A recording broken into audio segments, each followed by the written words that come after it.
So the first thing that I wanted to touch upon, I'm just gonna go in order of what the docs website has. So this is, again, the overview of our GitHub workflow. So typically I'm gonna zoom in on this here. We come up with a problem, whether that's a bug or maybe a new feature that we want to add. We come up with there's usually some sort of conception of a problem that we want to solve. Sometimes these problems are big, sometimes these problems are small, and we do run into both types of problems often. So typically, if the fix is small, we just jump straight into the development process. We create another branch, we develop maybe a quick bug fix, and then we just make a pull request for that quick fix. However, if the problem is larger, say if you want to like design another node in our system, then that might warrant for a more detailed issue that describes the problem statement, what sort of problem we want to solve, how we might want to solve it, maybe some resources for whoever is going to work on that issue. So we sort of go through an issue creation process and then continue into the development process. And then once again, we make a pull request on that. And if that pull request, actually, when you make a pull request, typically there's going to be someone that's going to review your pull request. So usually that will be leads, but there could also be other team members that will review your pull request as well. So what they'll do is they'll go through what you did for that particular issue, and they'll make any comments on maybe things that you did well, maybe some things that you missed, or things to improve upon. So during that process, typically if there are changes to be made, the pull request will not be approved by the reviewers. So there's this iterative cycle where you continue on the development process and then make the pull request until it's approved by the reviewers. Then once it's finally approved, you merge that pull request into main. So that's sort of the overall development process that we have at Sailbot. And for the next few parts of the tutorial, we're going to be focusing on the issue creation and pull requests. And I'll also be going into the GitHub projects that we use for UBC Sailbot and how we organize our issues and pull requests. So before we go into that, does anyone have any questions about this overall workflow?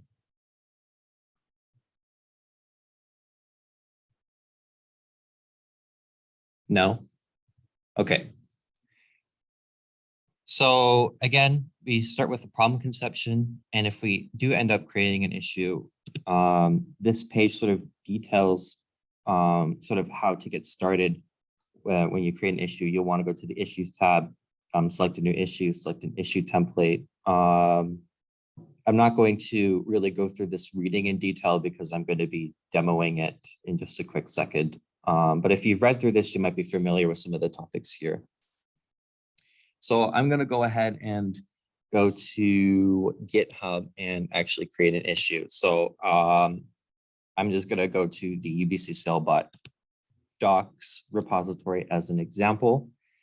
So we'll want to go to the issues tab when you create an issue. And then you want to click on new issue. And we've put together some issue templates here. So what these issue templates are for is just to kind of give you an idea of like what sorts of information you might want to include for a particular issue, because issues describe different problems you might want to solve. So these are a few issues that we have come up with. However, if in the future we might want to include new issue templates, or if you feel like you might want to update them, there's actually a way to do this. I believe it's here. No, that's the, oh, I stopped sharing my screen. Actually, on that page, there's a link to edit templates. Yeah, I was gonna say in the bottom right. The bottom right. The page where you were selecting which template you want to use. Yeah. Oh, okay. I actually had a different tab, but there's like, it's annoying when you share your screen. It like kind of like covers part of the banner, so I can't really see it. So in the bottom right here, you want to click on edit templates here. It'll take you to another part of the of our organization. It'll bring it to the .github repository, and you can make suggestions to edit or create a new issue template. And once you've done that, it'll be added back to here. Does anyone have any questions about that? No? Okay.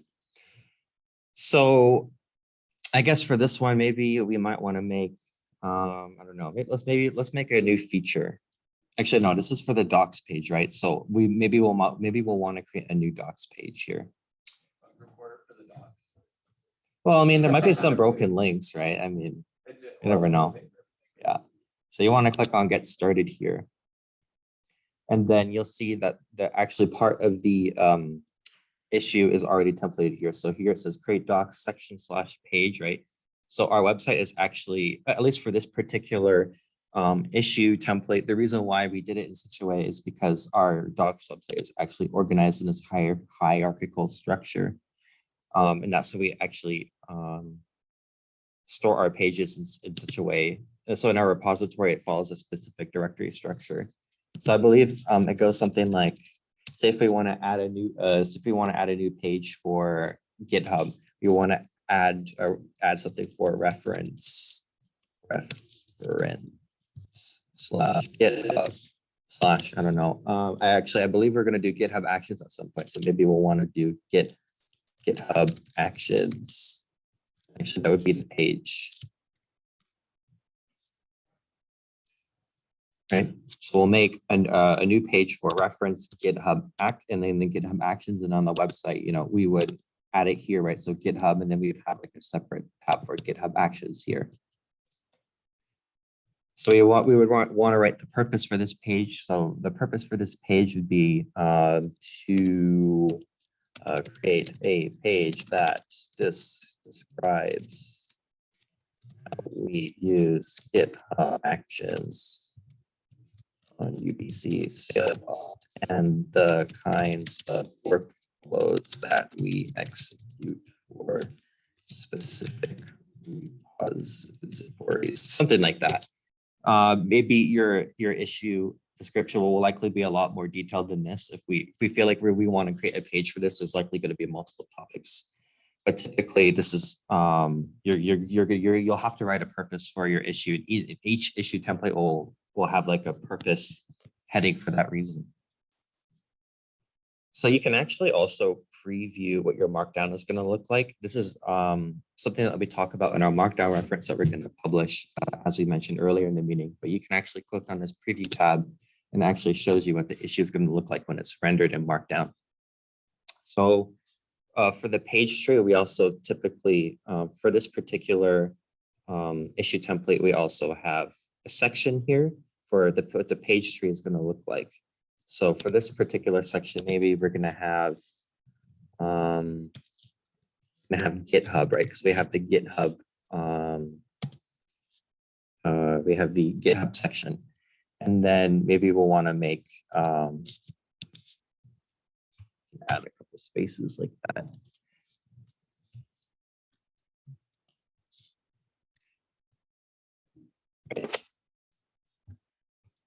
Then you do ... here. So when you render it, this is what it looks like in Markdown. So topics that we might want to include in GitHub Actions are, resources to learn about GitHub Actions, how to set up workflows. And then maybe there might be different kinds of workflows that you might want to work on.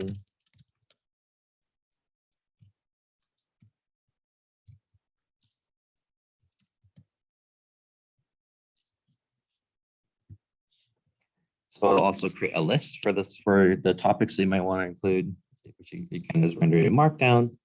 And then usually at the bottom, there's some resources. So these resources are for the person who's going to be executing this issue. So maybe there's like a particular page on, I don't know, maybe we'll search it up right now. So GitHub Actions, something like that.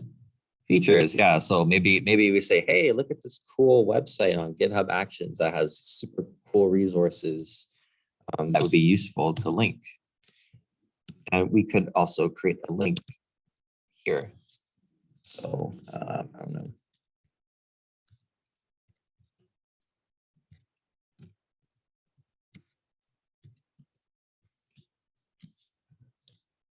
So when you render it in Markdown, it'll actually create this clickable link that you can click on. It'll redirect you to this website. Something like that. So this is typically what issues look like. But the issue template may look different for depending on the kind of issue template that you're using. And another thing to note is that you don't necessarily have to add everything that's in the issue template. There might be some parts that are not as relevant. Like if you don't have any resources for the person is going to be doing that particular issue, then maybe you might want to get rid of that resources section. And that's completely fine, right? The purpose of these templates is just to guide you on like the sorts of topics you'll want to talk about. Although there are some sections that are mandatory, like the purpose, for example. So once you've created your issue here, you'll want to go over here, bring your attention to the sidebar over here. And there's 5 sections. Well, there's 5 sections, but we're mainly going to be focusing on 4 of them: assignees, labels, projects, and milestones. So assignees are the people who are going to be issuing, the person who's going to be working on this issue. So as the person who's creating the issue, if you know who's going to be working on it right away, maybe you know who's going to work on it, right? So maybe I want to assign Patrick to this issue. So I'm going to tell Patrick, hey, Patrick, this issue is assigned to you. So when this issue is created, he'll be notified that he has a new issue to work on. The issue templates also come with some labels. You can also add or take away labels as needed. If you click on here, they give you a bunch of different kinds of labels. And I believe these are across, these are organizational wide labels, right, Patrick? They're repository specific, but I set up some default labels that will be added to any repository. So you can customize it for a repository, but yeah. Yeah. So I don't know, maybe, maybe we might want to, there's also an enhancement that we want to add. So you click on enhancement, right? And then it'll also be tagged as something as enhancement. And this will sort of give us an idea of what this issue entails, the kind of work that'll be involved. So yeah, once we've labeled it, you want to add it to a GitHub project. So for us, this usually means that we're going to add it to the software project. I'm not going to go into details yet of what a GitHub project is, because that's what I'll be doing at the end, near the end of this session. But typically you'll want to add it to the software project here. This will add it to the software project, which is available, it's available organizational wide. It's not specific to a particular repository. And then finally, you'll want to, if this issue is part of a milestone, you'll want to add it to a milestone as well. There is a difference between projects and milestones. Milestones are actually repository specific. And what milestones are is essentially what we do is we define the sorts of issues that we want to complete by a specific date or for a specific release. And then we would add an issue to say, hey, I want this issue done for the version 0.3.0 release. So I'm going to add it here. It'll be added as part of that milestone as well. So once you fill out all these sections, the ones that are relevant, typically you'll always fill the labels and the project in the beginning when you're creating an issue. It's fine if you don't know who's going to be doing that issue yet, and it's also fine if you don't know the milestone. Yeah, I was wondering, are we going to start using milestones? Because I don't think we had previously, right? Yeah, so this is something that that the leaders have recently been discussing, just to kind of help us give us a direction that we're going in for a particular time period, right? If we have some major issues that we want to tackle in a specific time period, this helps us, I guess, organize our thoughts as a team, but also it helps us keep track of different versions of our repositories, right, over time. Also feels cool, I want to say. Yeah, definitely. Anything you want to add on to that, Patrick? About milestones? That looks good. Yeah. Okay. All right. So now once you've done this issue, once you're confident that this issue is ready, then you're going to click submit new issue, but I'm not going to submit this issue because this isn't a real issue yet.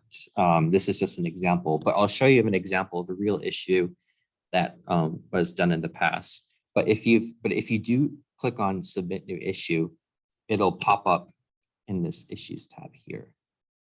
It'll be part of it'll be an open issue as well. And it'll show here like who's assigned to it as well.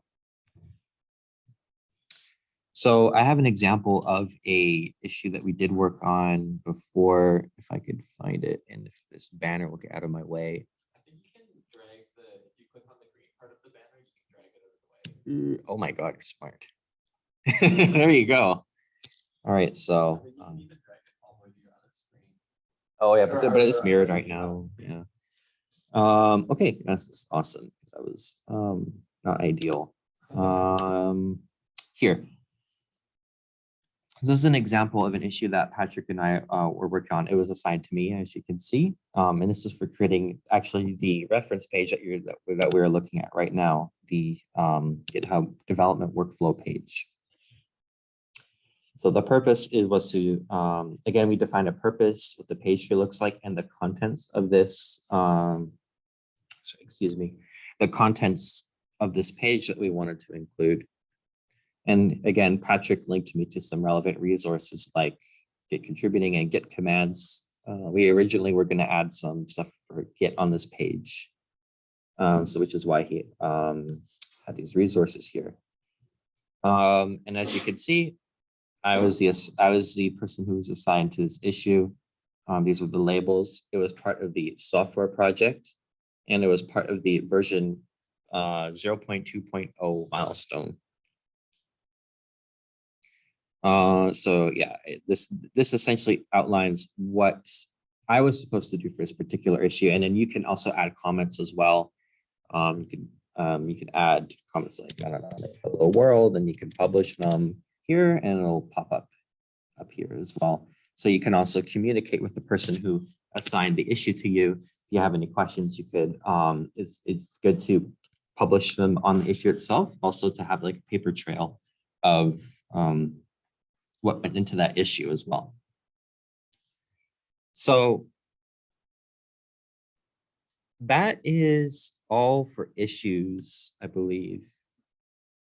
Patrick, do you have anything else to add for now on issues? Nope, that looks good. Okay. Do you mind if I add something? Sure.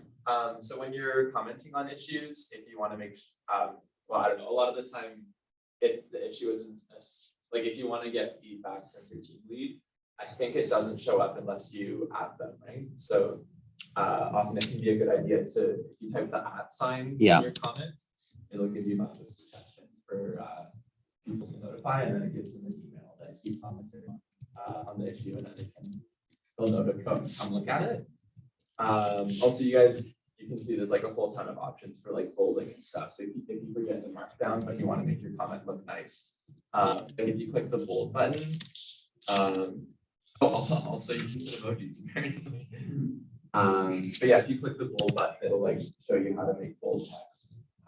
And then you can click the right and the preview, and you can see what it looks like when it's rendered, and go back and forth between the editing screen. Yeah, this was a good comments. Yeah. Does anyone have any questions about issues before we move on?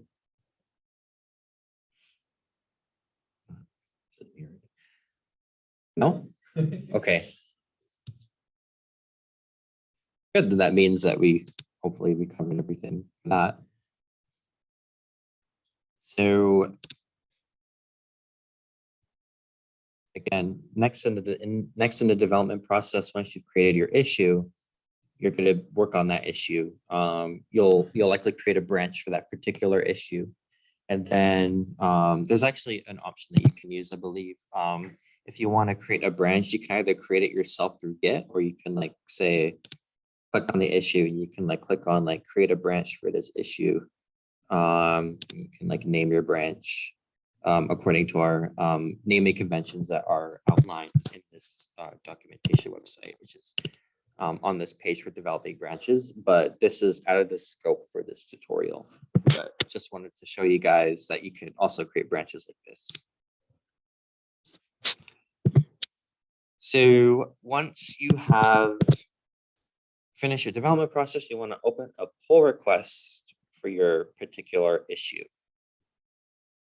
So to open a pull request, usually what happens is when you make a commit for another branch, I believe it'll usually there's like a message that pops up that says, hey, there were recent changes in this branch. You want to compare a pull request. Right now, I didn't, there's nothing pushed, right? So this is not going to show up here. But if you wanted to open a pull request for a particular issue, you go to the pull requests tab. You go to the new pull request, you click on new pull requests, right? Then you want to select the branch that you're comparing against. So maybe I want to compare, I think there's already one open for that. Yeah. I believe maybe update infra, right? Maybe I want to compare against that, right? So then I click on that, and then what will happen is that it'll make a pull request that will merge that branch update infra into main. But actually right now there's already a pull request for that. But this is essentially how you would open a pull request, right? And when you do open a pull request, you'll have to fill out an issue. Sorry, not an issue. You'll have to fill out the information. And actually it's almost identical to how you would complete an issue, except you would just fill out that information for the pull request. So you would say, okay, this is what I've implemented in my pull request. These are the files that you might want to pay attention to, and maybe any other information that might be important to your reviewers. And then you would request your reviewers to, review your pull request. So if we go to the pull requests tab, let's actually go to the markdown one as, actually, no, maybe not this one. We'll go to sailing knowledge, right? We'll go to this one. And this is the pull request for sailing knowledge. So as you can see, Jamin made this initial comment, and it says resolve, and then he puts like the number sign #30 for his issue. And this is actually important. If you want to link your pull request to a particular issue, you have to have a keyword followed by the number of the issue, right? So say if we go back to the issues, we see that I believe we're sailing knowledge. Sailing, no. Yeah, here it is, reference/sailing. If you click on the issue for sailing, we see that it's labeled number 30. So there's actually a specific website that we link to it in our docs actually here, pull requests. We scroll down here. The format is keyword and then number sign and then the issue number. And if you click on this as well, we link you to a GitHub website that tells you all the keywords that you can use to mark a particular issue as part of that pull request. Another alternative, if you don't want to use this method, is that you can just go down to development down here, and you can just add it manually by searching the issue here. And it'll link it to the issue like that as well. But typically, if you created an issue, you'll usually will want to link that pull request to that issue. So this is what Jamin did in his initial comment, resolve number 30. And then he says his initial comment about his pull request here. And then he asked 4 people to review it: Patrick, me, Joel, and Eric. So I believe that Patrick and I have reviewed, but Joel and I, these circles here mean that they've yet to actually complete their reviews. But once they've completed their reviews, it'll be marked as a green check mark. Down over here, there's an assignee, so the person who is in charge of that issue or pull request. So that's Jamin, and then Jamin had to label this pull request as well. So you'll notice that it's actually really similar to issues, right? But there is a difference between pull requests and issue that you should know. If you are linking a pull request to an issue, do not add the pull request to the project because we'll make duplicate cards. If you do not have an issue linked to that pull request, for example, if we just have a small fix, as denoted in our design process here, in our development workflow process here, if it's just a small fix, we don't have an issue, then you do add it to the project. And then typically, I'm not too sure if we use pull requests and milestones. There might be a time where we might do that, but typically we do that with issues at this point in time. I mean, you can follow the same guideline as projects. You can add it if there isn't already an issue linked to it. Yeah, that's true. And then here, these are just some reviewer comments as well. So Patrick added some comments as well. Jamin added another comment when he updated his changes that they asked for. He had a bunch of comments that he made. Patrick made some more comments. I requested some changes. So this is sort of what a pull request looks like. It's sort of your reviewers interacting with the assignee to, I guess, understand the problem and, make the best pull request possible. If that makes sense. So there's some other tabs up here that you could see. So this is where most of the conversation takes place, in the conversation tab. You can also take a look at the commits that Jamin made for this particular issue. Patrick also made some commits as well. And then you can also see what files have been changed. And this is important as the reviewer, because if you're reviewing a pull request, you'll want to see what files they changed, right?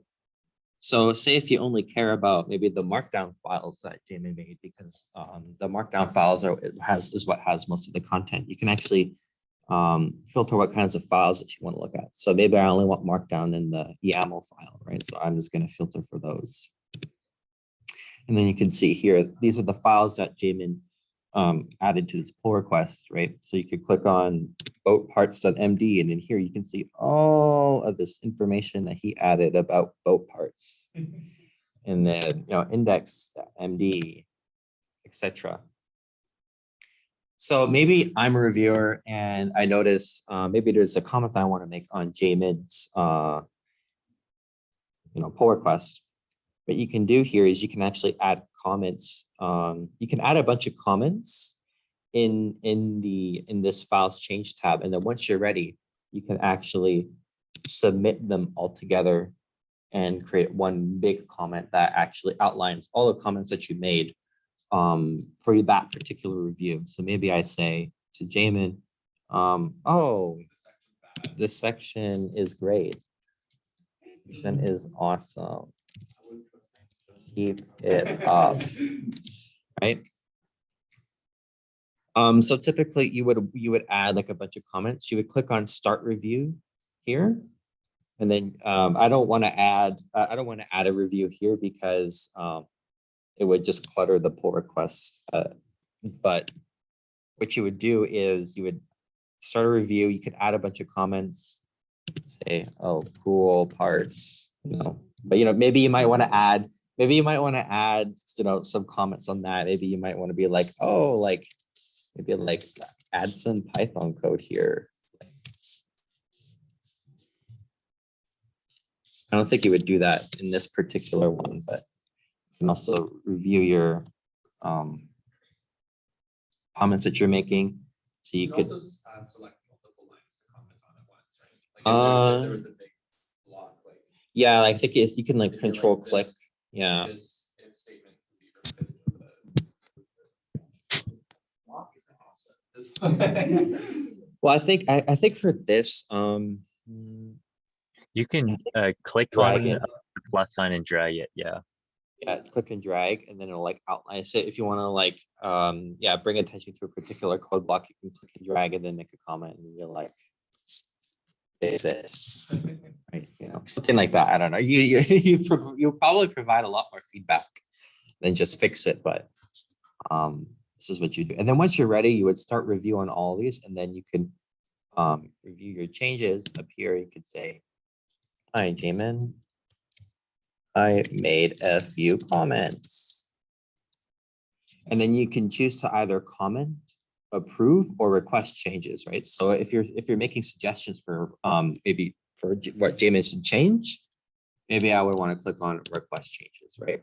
And then what it's going to do is it's going to create a comment, and then it's going to put all of these other comments as like sub comments as part of that larger comment, if that makes sense.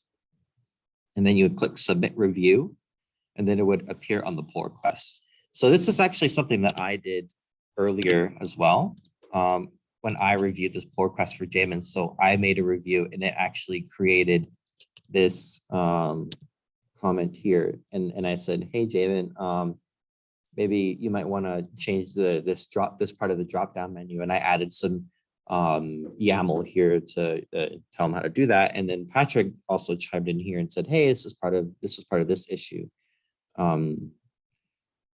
So yeah, feel free to also chime in as well. If you want to comment on something some other reviewer commented on, feel free to do that as well.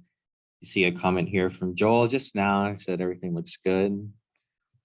Or actually, was that just now, or is that from? Oh, that was 14 hours ago. Okay. 14 hours ago.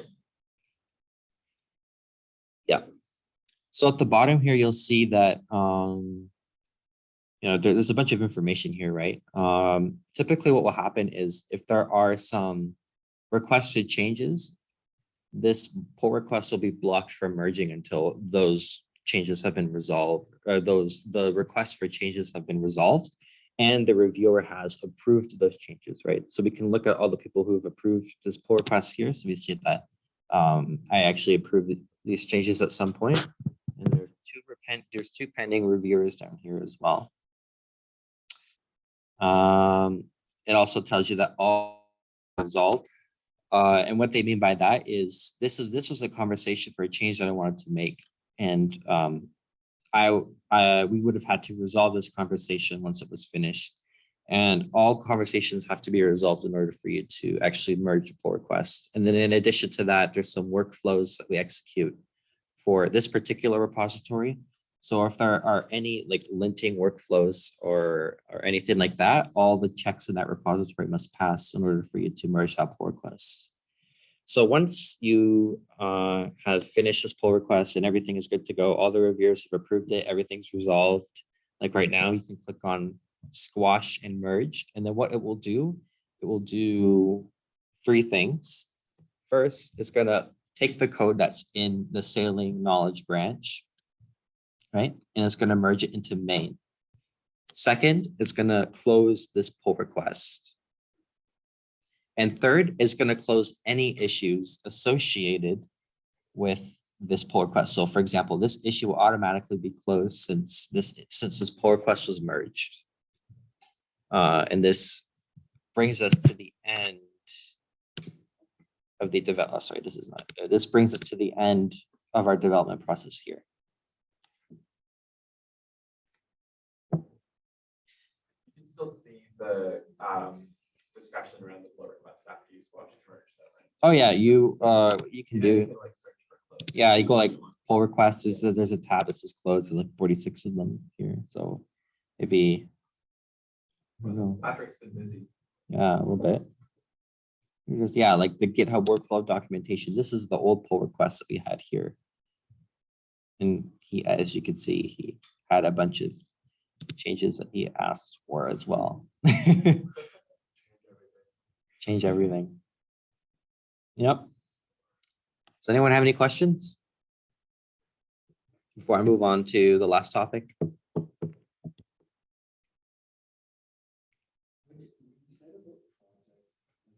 You add the issue to a project, and then that issue is connected to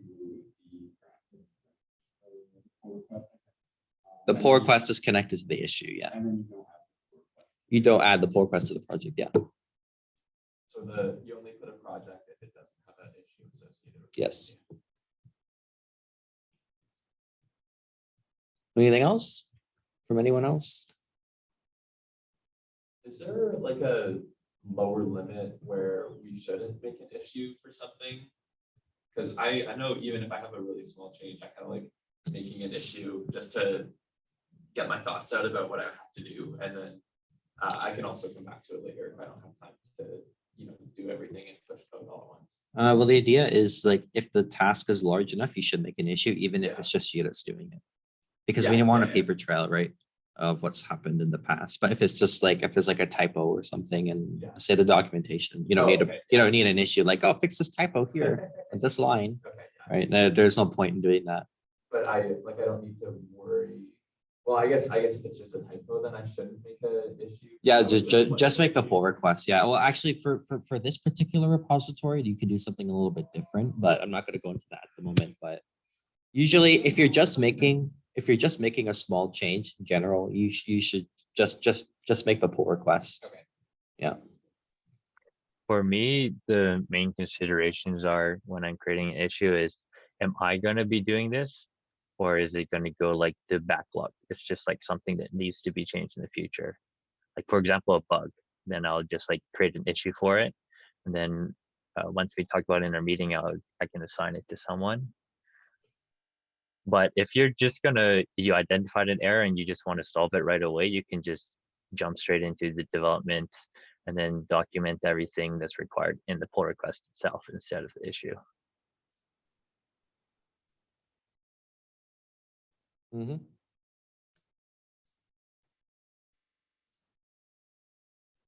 Anything else? No? Okay. So the last topic of this tutorial is the GitHub project that we use. So the nice thing about GitHub projects is that it essentially summarizes all of the issues and pull requests across all the repositories in our entire organization. And there's some nice features that allows us to actually filter by repository or by the person who's issued, etc. So we can actually we can look at different views, right? So the main project that we're going to be using is the software project here, right? So on the software project, you'll see a bunch of tabs at the top. There's a general tab, controls, task, net tasks, etc. And typically these different tabs filter for different kinds of issues, right? So for the general tab, general contains everything, but except for documentation and infrastructure issues, as you can see here. So maybe if I click on documentation, right, it's going to filter for everything that has the label documentation. So these are all of the, I guess, the issues related to documentation. This is actually where labels come in as well. This is why it's important to label our issues, because this is how we filter different kinds of issues, right? Because this is where these labels are actually utilized when we want to organize them by topic. This is where we do it. But of course, you can also filter by different kinds of things. Like maybe you want to filter by specific repository, right?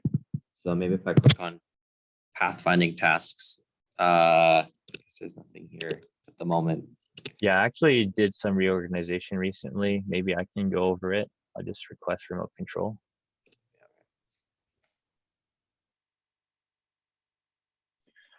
Yeah, so just to add on to what Devon's saying, the general tab is what we could go over during like a software-wide meeting is everything related to like active development, besides like infrastructure documentation stuff. For the tasks, they're just filtered by, you need to include this in the title. And this is if an issue isn't like connected directly to a repository. So it's not like a code change, it's more just like an action item. So for example, Henry made this one, research new main computer options, and then just prefix it with net and it'll show up in here. And how you add like these draft issues is you can just add them here, net, work on stuff. And yeah. Then even with these draft issues that aren't connected to the repository, you can like add assignees in different fields. And if is connected to a repository, you can always like convert it to an issue and add it to a specific repository.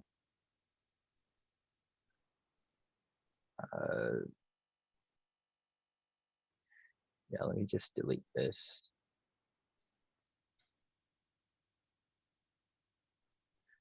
So the views can be in two different formats.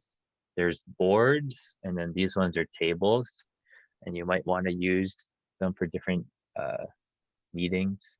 So the reason why I chose tables instead of boards for documentation is that this documentation can occur across multiple repositories. And I kind of wanted to organize our tasks by that way. So we can just go through each repository, talk about all the issues related to it.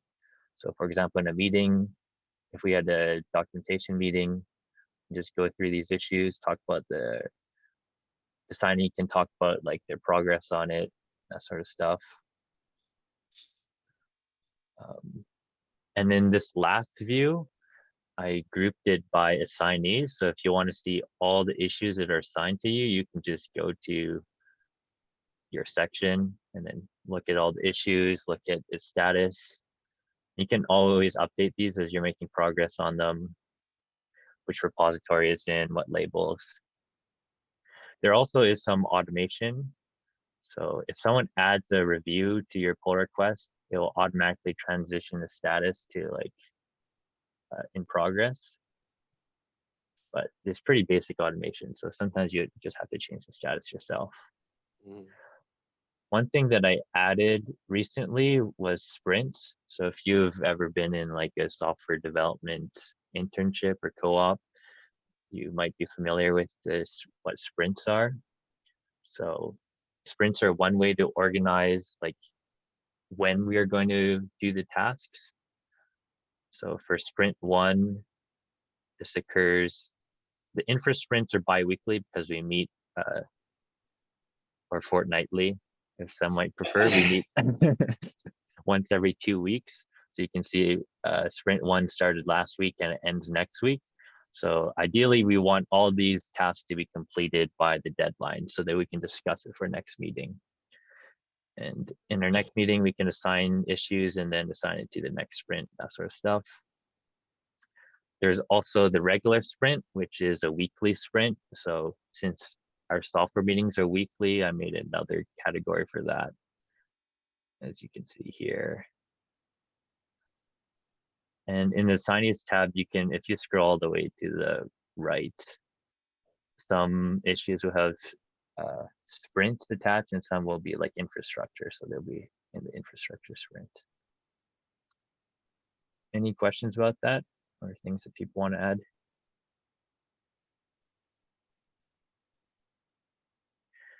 Yeah, and one more thing is if we have like a meeting dedicated to Ray, we can just like talk about these two views, because these will filter for all the issues in these specific repositories or draft issues related to Ray. That way we can all be on the same project, but work off different views depending on what the purpose of the meeting is. Give back control to you, Devon. This actually brings us to the end of the tutorial. So any last questions or comments from anyone?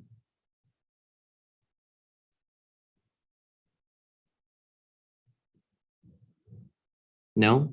Oh, Javier raised his hand. Oh, I can't see that. Yeah, I have a question about this view. So when you create an issue, can you assign multiple views to it, or do you have to do that manually on this page? I think So- actually, Patrick, you can explain if you want. So views are automatic filtering. Okay. So based on what field you assign to an issue, they'll like be populated in the relevant views. So if I add like a label documentation, you won't see it in the general view, but you'll see it in the documentation view. Yeah, okay.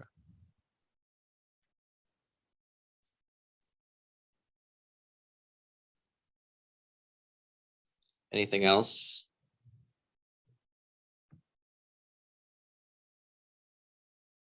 Okay, if not, then I'll stop sharing my screen. Let's give a round of applause for Devon's. Oh, yeah. Yeah. Thanks for that wonderful presentation. I'll stop the recording.